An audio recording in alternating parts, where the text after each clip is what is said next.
So, folks, we're catching up with the APNU Coalition's Prime Ministerial candidate, Juretha Fernandes. And Juretha is here in wonderful sunshine. It's hot here in beautiful Mabaruma that I've adopted at one of my homes. Now, Juretha, you have been running this Region 1 corridor over the last few days. You're hot off of the Region 7 Upper Mazzaroni corridor, and you've touched so far places like Matthews Ridge. I just want to be accurate. Barometer, Port Kaituma, Imbatero, Marijuana, and also now you're now in Mabaruma doing some work. And today is a very special day. Today is International Day of Indigenous People, a very, very special day in the International Corridor. Talk to us about some of the engagements you've had in all of these places over the last few days. What the people have been saying to you and what you've been saying to them. Oh, thank you, Sherrod. It's good to be here on the ground as usual. You know, Sherrod, this is not my first time in any of these communities. I've been through these communities before, and I often tell people that before I even entered political life, I was more so in the private sector, struggling, fighting the good fight like all indigenous people in Guyana. And one of the reasons that I'm in politics today is because when you have seen it, when you've lived it, and you go to various communities and you see that persons, indigenous people like yourself, were living in a struggle, so day-to-day struggle, it made me want to make representation for those communities, and that's why I am in politics, and not vice versa. You know, a lot of times persons in politics, you say, oh, the politicians are descending upon us to actually bring politics into the communities. It was the opposite for me because of the struggle in the communities, indigenous communities. That's the reason why I decided to step forward into politics to make a difference in representation, I believe. When you see I've traveled to the various communities again this time around, I can say not much has changed. Not much has changed. Yeah. I've been That's the current theme we've heard over and over. Correct. You know, the way things are stagnant, the way things need to change. That is correct. You know, Sharon, before I even went to Region 7, like Sharon mentioned, we were in the Pomeroon River. Visiting communities there, going into places like Wakapow, and you see a wharf done, and you say, well, at least a wharf is there. Who did the wharf? It was the APNU coalition is what did that. When we were in office between 2015 to 2020, nothing else was done. In the last 5 years under the PPP administration, we've been to several other communities, and I tell you, it's like if indigenous communities have been completely forgotten. Shad was just mentioning that I was in Region 7, but before I even went to Region 7, I also was in the Pomeroon River, visiting indigenous communities in that area. Unfortunately, you didn't have me there, so. Unfortunately. One of the things I can say, going to a village like Wakapow, you know, when I went there, persons on the ground could have identified and said, your great-grandmother, this is where she lived, right there, Mabel Sandy, and she was a Tushel for a number of years in those areas. So when I talk about understanding these things, it has been my lived experience, shared. It is my history, the blood runs within my vein, and I understand the struggles of indigenous people and indigenous communities. Wakapow, for example, we have a wharf there at Wakapow, done by the APNU coalition government when we were in office between 2015 to 2020. Throughout the PPP's tenure in office, they did nothing else. You know what they did? They repainted the wharf that we built in red. That was their contribution to development in that area. And I'm happy you talked about that because you come from Port Kaituma, you saw the collapse of that wharf there. Marijuana, too, the wharf is being built, but there's already some defects being highlighted by the citizens there. So, like the PPP and big projects or projects on the whole don't go hand in hand, you know? Because they're a corrupt regime, and that's the fact. We are going to be looking at, I think that you're having some footage to upload when it comes to that particular wharf there at Marijuana. And if you were to look at the defects already in that project, you will see and understand what we've been talking about all the time. When we were in Port Kaituma last year, we highlighted the condition of that selling. We're recording. Good morning. Yes. Go ahead. This is the vagaries of doing life. when we were in Port Kaituma last year, you highlighted the defects that were identified in that project, that major work that was being done there. The PPP administration came out and they were very defensive of that project, right? They're saying what we were saying was not so. Today, the entire work collapsed into the water. Absolutely nothing has been said from the administration. Now they're silent on that matter. Yeah. We highlight these things to say when they have a structure in which they completely just give. We highlight these things to say. I love it. When we have a structure that has been put in place that is just giving their friends, family, and favorite contracts, and not persons that are necessarily capable and competent of doing the work, it poses a real threat to development and to efficient management of resources being expended on these various projects. You know, we're here right about now in the beautiful town of Mabaruma. We have an extremely excellent representative on the ground, Mr. Ronald Cox. And I can tell you, big shout out to Ronald, you know, and persons could go around this place and you wouldn't hear Ronald's name being tarnished anywhere, unlike others. Unlike others, I dare say. He's a good guy. And that's the type of representation we need. You know, I went to Imbatere yesterday, and that is the community that Ronald grew up in. He went to primary school there. That is what he knows as his childhood home. And when you go and you see the state of the community, persons are still suffering in extreme poverty, being an entire community. You ask the question as to what exactly has the PPP been doing when it comes to indigenous representation in this country. And one of the things I took away from that trip to Immature yesterday on the border with Venezuela is how much Ronald is loved by his community and appreciated. I mean, they were falling over one of their own sons who risen to this height. He's in the reserve for the Ghana Defense Force. He was a member of parliament. He's a teacher. Ronald is a real all-rounder, and I dare say, to use one of your phrases, a great role model for the folks here in Region 1.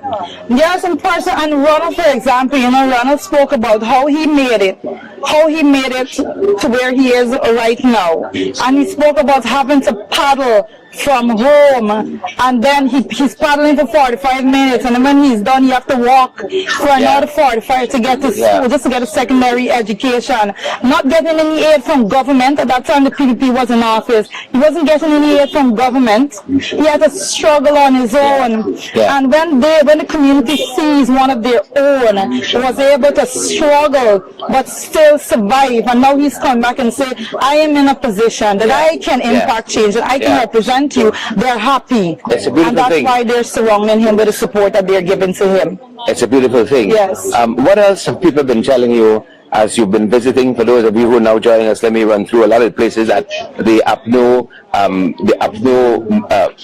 Prime Ministerial candidate Juretha Fernandes visited quite recently, and now there's so many folks passing behind the camera and in front of us, through us, and you know, it's a little distracting. But Juretha was in Matthews Ridge, where my parents met. My father's from Matthews Ridge, and she's been to a bar meet as well. We've been on the trail too in Port Kaituma, in Batero just yesterday, Marijuana yesterday as well. Beautiful small community of Marijuana. We've met some wonderful folks there, and now in Mabaruma. Beautiful Mabaruma. And so a lot of folks have been talking to you. What are some of the additional concerns you've been raising? Well, let me start with right here, because I'm standing in Mabaruma right now. One of the first issues that you have here is that persons are not seeing the level of development that they expected to be having with a township. And persons would know Mabaruma gained a township status back in 2016. And it was part of a major plan that the David Grange administration had when it entailed basically decentralizing services and empowering communities like this community, so that persons would have all the services that is needed and that you can find in any town throughout Guyana, in all the townships. And what we're seeing here is that did not happen. The PPP came into office, they squandered resources, trillions of dollars, and we are yet to see that decentralization happening here. Persons are still looking for the basic things right now. Cost of living is a major issue here. Yeah. Cost of living should not be something that every single community is complaining about. But under the PPP, there is no community that is being safe, no community marked safe when it comes to hiking prices of basic goods and services. And Maburum is feeling that squeeze also. They've been complaining about the time it takes for the ferry to come in to bring goods in. Transportation, that's one of the biggest issues, yeah. Major issue. Transportation linked to that, as you said, economist Juretha Fernandes, is the cost of living. It's crucial. I mean, it's not as bad here in central Maburuma, but as you get into some of the outskirts area, like Barmita, for instance, prices are sky high. That is correct, you know.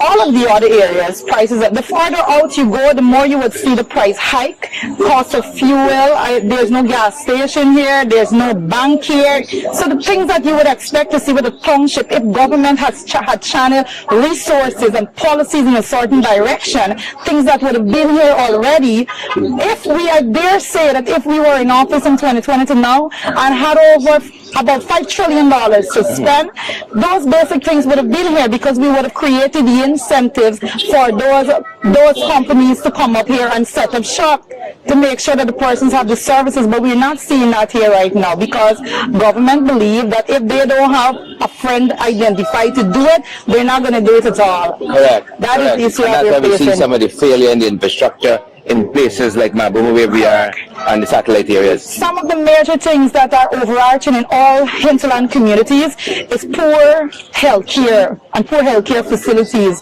poor educational facilities altogether. We were in Marijuana yesterday. The persons complained bitterly about them moving out a school, closing down a primary school from the area, a school that has been there for decades, just shut it down. Persons are not happy about that. We've been hearing also that they're planning to close down even the health. Yeah, to move the health, which is like closing it down in Marijuana. Exactly, closing it down from that area. Last night, you know, we had two tragedies yesterday in this area. We had both a boat accident and an accident with the ATV. Yeah, sadly. Persons are out in the middle of the night and people are saying that, you know, we may have to go to take vehicles to light the runway for a plane to land. Yeah. This budget is $1.38 trillion in 2025 alone. And persons talking about having to go get in the vehicle to light the runway because the runway have no light. This is a township and we don't have that basic thing in place. And that's one of the things I would have to highlight at this point. That we have a structured plan when it comes to development. And we've been looking at costs and bringing on the cost of transport by air, land, and water. And when it comes to upgrading airstrip, we're going to be doing it throughout the country, upgrading all airstrip. We're going to be bringing back the Guyana Airways because those things aid when it comes to making sure that you are lowering the cost altogether for persons to be able to travel. You must have more frequent transport by water coming into these communities because if there's no access or poor access to the areas when it comes to transportation, you will see costs going up tremendously, and we have to put measures in place that's going to tackle those things. But those are just some of the issues, Cheryl, just some of the issues. Indigenous communities. I want to look at the camera and as we wrap up, talk to our audience, our beautiful audience, about any other of those policies that perhaps are specific to the hinterland and that are general to the country as well. You've done such a fantastic job of laying it out in all these areas that you visited since you're in Region 1, whether it was Matthews Ridge, Barmicha, Port Kaituma, Batero, Marijuana, and now here in Maburuma. Now you're getting into some of the communities here in Maburuma, one-on-one. We're in the market doing a walkabout. That's where we caught up with you this morning, doing the retail politics. Talk to us about some of those other issues, perhaps those policies in particular, policy prescriptions. Well, you know, we're on the ground because all politics is local. I always tell people it's easy to go online and say that these are the things that you want to do and these are the things that you want to lay out. But when you come on the ground, you get a different feel of what is going on. Some of the policy positions that we have for our hinterland communities, some of the major ones is making sure that we bring a housing program to the hinterland hinterland communities, because for too long the hinterland has been left behind when it comes to housing. We want to make sure that persons living in hinterland have good access, reliable access to electricity, to make sure you have access to clean water. We want to make sure that indigenous communities benefit from the carbon credits, and that is a major one. Everyone has been saying that yes, this is something that they want. So we know we are hitting the nail on the head when we say we're going to raise the amount of carbon credits given to indigenous communities to 50% and make sure that the people benefit directly. Hinterland communities, if you go around, you would notice that every meeting that we're having, we're going to see a lot of children, because hinterland communities, people do have a lot of little children, and because of that, our policy to make sure that every child from birth right through secondary school will be getting $120,000 every year. That is something that resonates with persons. People want to be able to have their children close at home. No mother or father want to be sending their children away. We want to bring a system, create a system that they can have quality schools right at home, so they don't have to send their children far. Those are some key policy ideas, but we want to make sure that overarchingly you have more money in your pockets. We want to make sure that you have more jobs. By bringing the economic activity to your community, you will be getting more jobs. We want to make sure that business opportunities are created for indigenous communities. When we talk about a development bank, you can look around here, you see this place, so many people, everyone looking for an opportunity. And we're saying that we're going to bring in a development bank so that persons will have easier access to loans to fund their small businesses, so that they will be having an easier avenue to grow. And persons that already have small businesses can be able to move it from a small to a medium scale level, because for too long indigenous communities and indigenous people have been left behind, and it is time for us to benefit from the resources. I say this is our time, this is Guyana's time, and indigenous people should not be left out or excluded from this development as well. So we're here on the ground, like Sharon said, representing, and we're in your communities. Once you're in Region 1, look out for us. We may be knocking at your door very soon throughout the coming days, because this is what politics is. We listening to you, hearing what you have to say, and making representation at a national level to make sure that you get what you need and what you deserve as indigenous people in Guyana. And Juretha, thanks for standing in the sun and standing still for us a little bit. I know it's a busy morning here at the Kumaka waterfront here. This fantastic, beautiful market with the waterfront in front of us.